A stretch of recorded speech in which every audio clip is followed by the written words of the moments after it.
Hey everyone. As early voting gets underway, why aren't there more ADA compliant locations in Harris County? Plus, in the race for Houston mayor, a new story has people asking, is it dirty politics or a legit story? And is Hakeem Olajuwon still the GOAT of Houston sports? Hey, Houston newsletter editor Brooke Lewis joins me to recap these stories and more. It's Tuesday, October 24th, 2023. I'm Raheel Ramzanali, and here's what Houston's talking about. Okay, Brooke, I'm getting a lot of hate from Houston sports fans because I put this out there after Game 5, what Altuve did, another big hit, another big home run off a closer, just willing himself to another win for the Astros. I said, is it okay to have the conversation of, is Altuve the greatest Houston sports athlete ever? Taking over Hakeem Olajuwon, who is the current GOAT. And people are not happy. But I think a lot of people are agreeing. So you are a casual Houston sports fan, all right? I want to get your opinion on this. Is it okay to put Jose Altuve as the greatest Houston sports athlete? Okay, so I think either way, I'm going to get some hate in my inbox, and I'm fine. I'm prepared for that. But I think in my time, definitely. I mean, he's just such a positive face for Houston. He's really done so much. And when I think about the Astros, when they won the World Series during Hurricane Harvey, like his face always comes to mind along with Carlos Correa. But like he just is one of those like shining lights in Houston. And I know like Hakeem, I'm not gonna say that he's not. It's just I was a baby when this was going on with Hakeem, so I feel like I've actually been able to watch Altuve shine for Houston. So it to me, I honestly, no hate for me. I have to agree.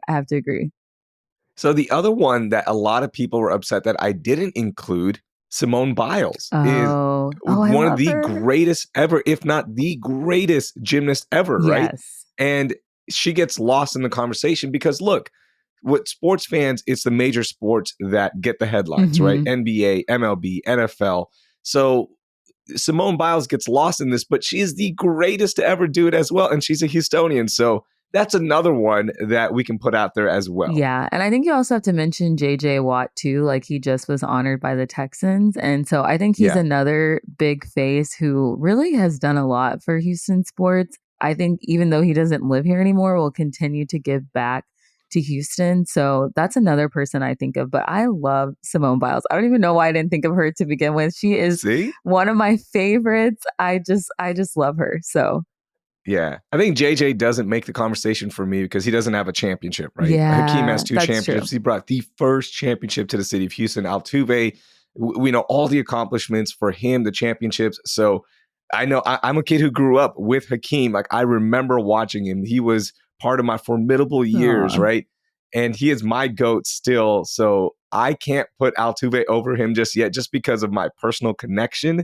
But it was a conversation. Yeah. All right, let's get to your biggest story so far for the week. What is it? What are you talking about? Yeah, so with Election Day coming up, I was really surprised by the story that I read in Houston Chronicle about how nearly half of election polling centers are not ADA compliant. So they're not compliant with the Federal Americans with Disabilities Act, which, you know, for people who need accessibility in Houston, I feel like this is a really big story because you just don't think about it. I think for someone who doesn't have a disability, I walk into my polling center, it's easy for me to vote.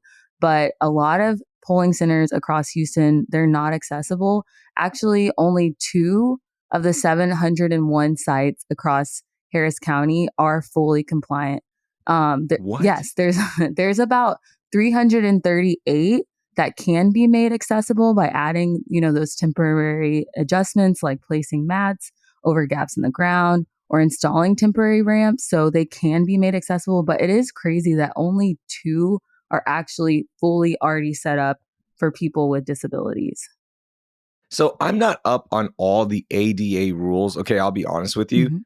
But most polling stations are at schools, churches, and buildings that should be compliant, right? Because you can't get a permit. So how is this possible? Well, it's just more, I think it's the temporary adjustments that come in. So these places will likely, hopefully, make those adjustments when it comes to Mm. election day, adding the mats, making those temporary ramps for people. But I still think it's crazy to think that just in general, like at community centers, they may not be as accessible to people with disabilities. Now, if you are somebody who does have a disability and you just don't want to deal with the hassle of trying to figure out which location you can actually vote at and where it is accessible for you to go, you can do mail-in voting, and there's also curbside voting for people with disabilities. So that's like another option.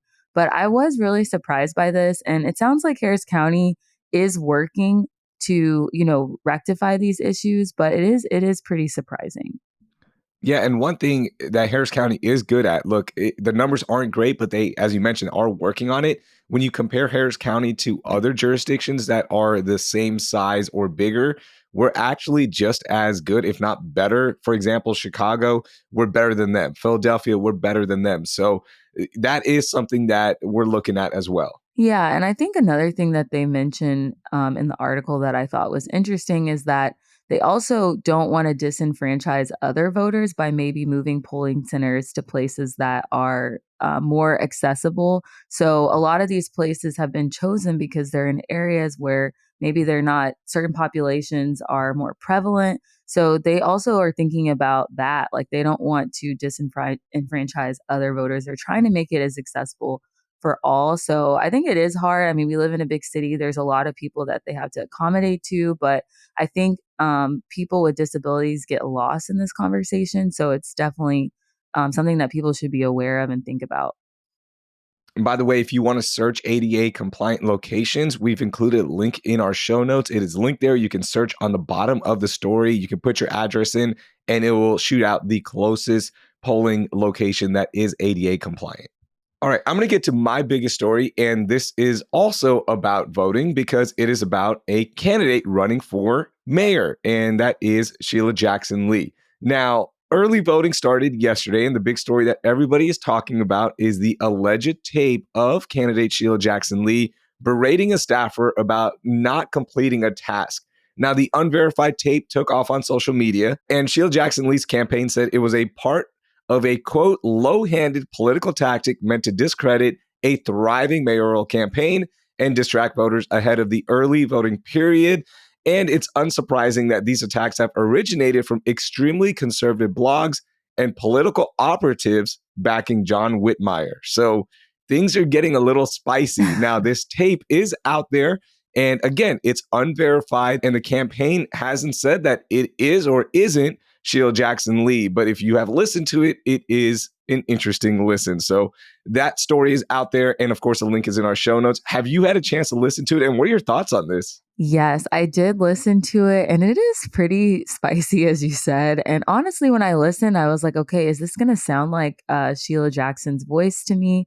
And honestly, it really sounds like her. It doesn't sound like anybody else. She has a very distinct voice, but I'm not surprised because I think her reputation, we've heard that sometimes there's high turnover in her office, there's heavy workload. So I'm not shocked that maybe that kind of rhetoric was coming from her, but it is still a little crazy that that's out there. And there's a lot. It's a lot. It's a lot. Yeah. The funniest thing from that was the quote at the end where she calls the staffers two big ass children. And I couldn't stop laughing because that's something that I think I've been told before, like by a former manager, like, you're a big ass child. Like, what are you doing? Like, how did you drop the ball on this one? So it was pretty funny. And then the other thing, there's a running joke that Carly and I have is on air Raheel is so different than off air Raheel. And Representative Sheila Jackson Lee, unverified tape, by the way, talks like me, which is incredible because I drop so many bad words when we're not recording. So shout out to her. And again, I don't know if it's her or not, but we Yeah. have to cover our bases here. So that's the tape that everyone's talking about. And look, I don't know if it is from Whitmire's campaign or not, but it is out there now. Do you think this is going to sway voters? Like, does it matter how you treat your staff and what you do for the city? Like, is there a distinction? Well, yeah, I think it definitely matters how you treat your staff. When I'm voting for someone, I want to make sure that the people that they're working for have a fair and equal environment where they feel like their voices are heard and they don't feel belittled or demeaned in their workplace, because that is something that's an ongoing conversation about workplaces now. Just making sure your work life balance is good. But I still think it may not sway voters because Sheila Jackson Lee is someone that is such a big presence in Houston, and people probably have already formed their opinion about her. You know what I mean? Like that she's just been around for a long time. So I think people will already kind of have their minds made up going into this election. If it's somebody who is maybe new to Houston, a younger voter who just hasn't really paid attention to either candidate, then I think it might sway them. Okay, so by the way, early voting is going on. You can find polling locations at harrisvotes.com.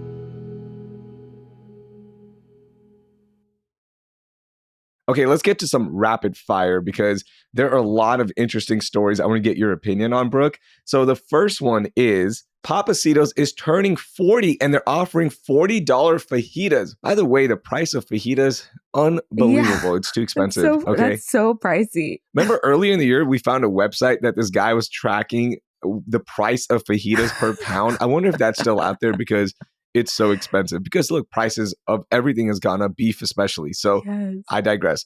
The chain has grown to over 20 restaurants across Texas and Georgia. I didn't know that Pappasito's in Georgia, but I learned that today. Mhm. So I want to ask you, Brooke, what's your favorite memory of Pappasito's? And is it your favorite Tex-Mex restaurant?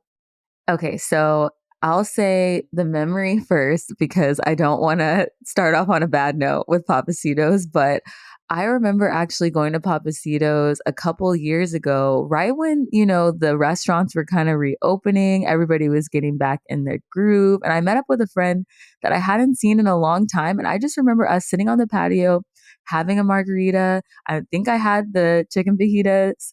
They were a little less expensive than they are now. And it was just one of those things of like, man, I'm eating out again. I'm having Tex-Mex. It feels like the world is getting back to normal. So that's one of my really good memories from Pappasito's. But I can't say that it's my number one Tex-Mex spot. My number one Tex-Mex spot in Houston is Escalante's. So I'll have to give them a little shout out. But congrats to Pappasito's for making it to 40. Yeah, it's so cool. 40 years old. See, our family wasn't a Pappasito's family, so I don't like have a good memory or a favorite memory, but I do remember going there a lot for one of my previous jobs. They would always do dinners there Mhm. and I would just freeload, right? Like it would be a free meal, so it was great. And the service was always fantastic. Their tres leches cake is outstanding, so good. But yeah, I really don't have like a favorite memory because growing up, we went to Ninfa's. And then when we moved more towards the suburbs, we started going to other fajita joints, but the one that of late has been our go-to place is Gringos. Oh, So yeah, that's we good. usually go there for fajitas. And to be honest with you, I can't even remember the last time we went for fajitas because it's gotten so expensive. And I was like, I'll just make them at home. Like Yeah. I'll just go buy the meat and grill it myself. It's so much cheaper.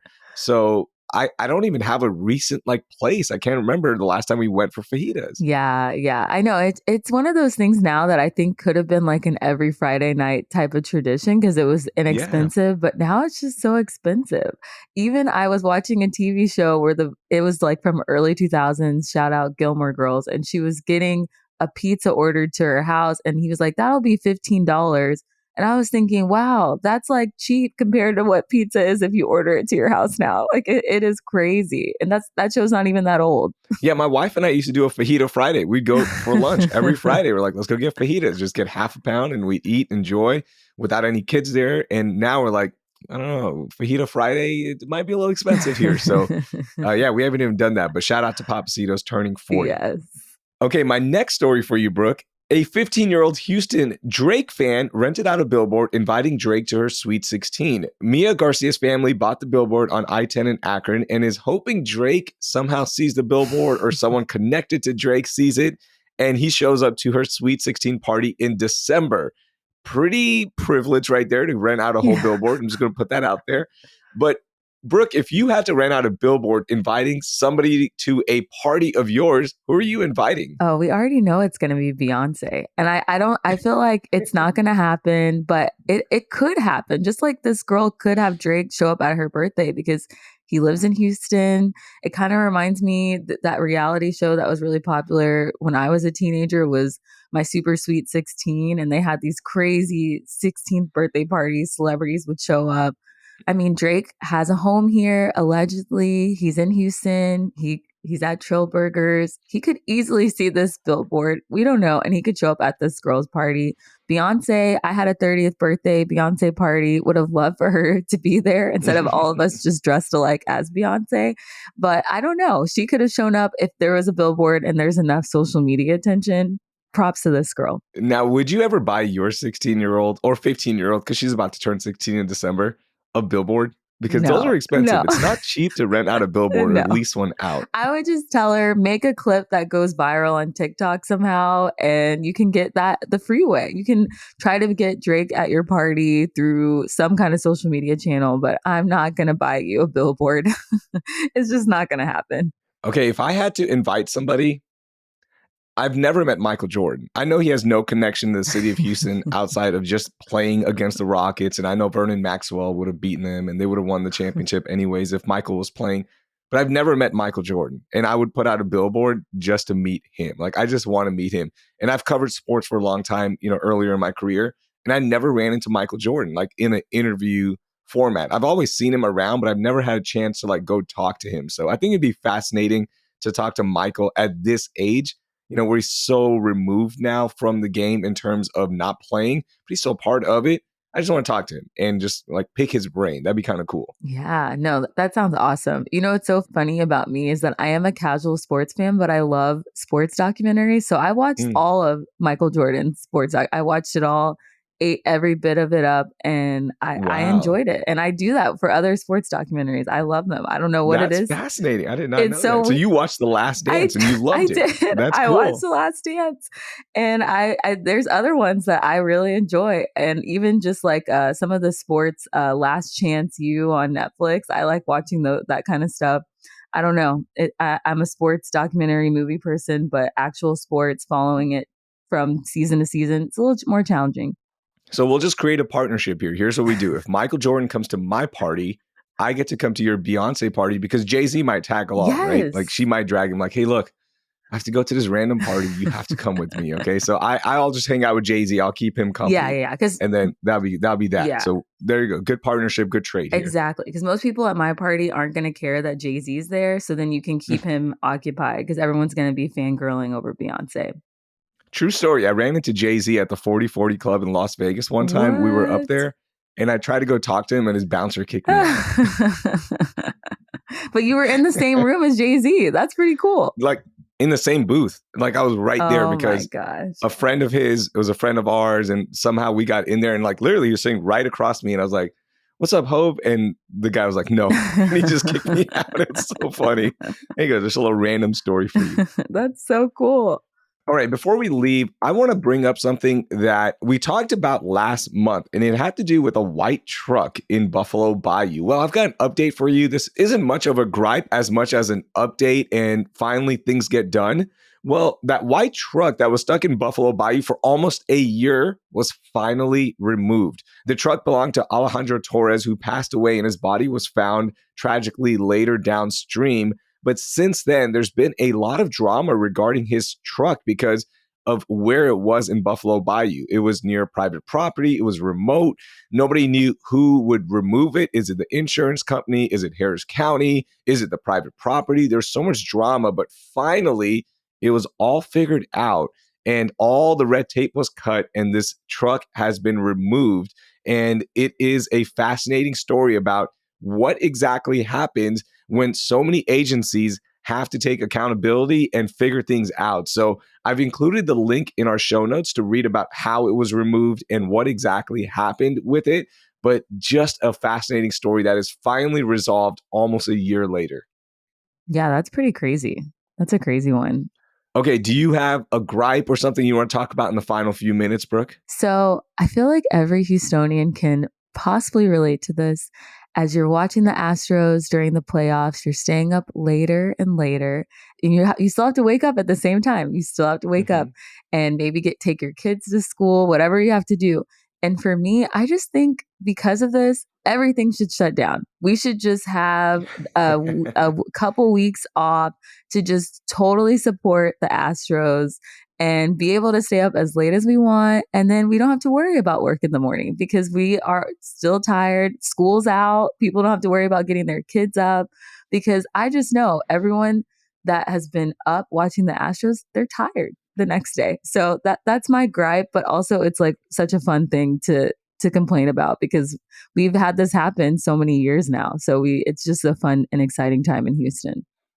Yeah, and it's not even just like the games ending past 10 o'clock or 10:30. It's the stress that comes with it. So your body is just exhausted by the end of it. Or if you're like me, my body's wired from it. Like I'm like, oh, now I need to consume more of this. I need to figure out like what are they talking about in the post game and what's Twitter saying and this and that. So you end up staying awake even later. So that's the frustrating part. And a lot of people are upset that when the Astros games are on at like 3 o'clock or 4 o'clock, they're like, wait, we're the champs. Why are we putting these games on so early? I love those games because you knock it out. You can get to bed at a decent time. You can get all that stress out, which is nice.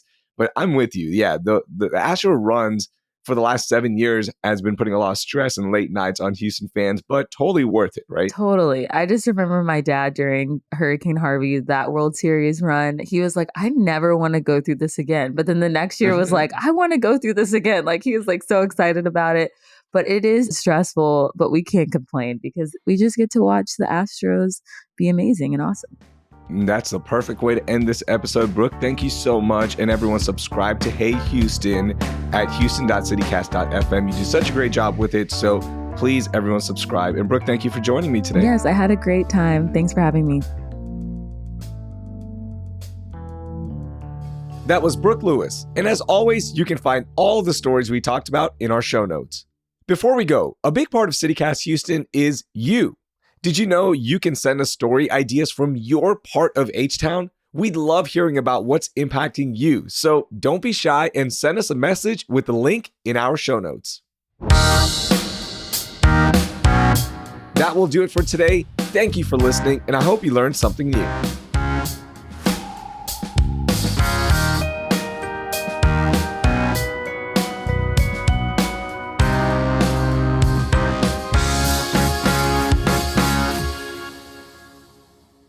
So sorry, I'm gonna have a lot of clearing throats. Sorry, okay. Carly. This is disgusting. Living in Houston. Okay. Who knows? Oh no, now my voice. Oh, sorry guys. Oh no, I passed it on to you. Virtually. I don't know what happened. Oh my God. Okay.